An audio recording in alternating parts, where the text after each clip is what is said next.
কখন হলো, একটু চায়ের নেশা। ছোট বৌমা একটু চা দাও না। আসছি আসছি। এই নিন চা ধরুন মা।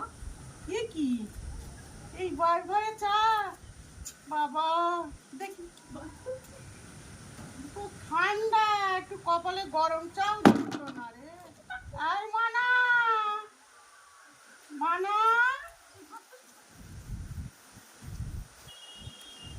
কি হয়েছে মা, কি হয়েছে?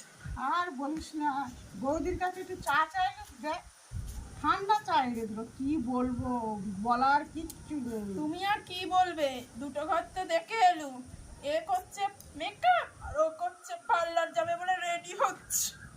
দেখ তোর বড় বৌদিকে দেখ, বলে একটু দেখ চা দেয় কি। আমার চায়ের দরকার নেই, আমি যা খেয়ে এসেছি সেটা হজম করি তোমাদের নাটক দেখে। দেখি যা আমি নাটক বলি, দেখছি। আমি বলি বড় বৌমা একটু চা হ্যাঁ, দাও মা। না বড় বৌমা। হ্যাঁ মা, কি হয়েছে মা, কি হয়েছে? দেখো তুমি একটু চা যদি দিতে পারো। ছোট বৌমা, আমি এখন চা পারবো না, আমি এখন পার্লারে যাব। হ্যাঁ তুমি তো ওই করার জন্য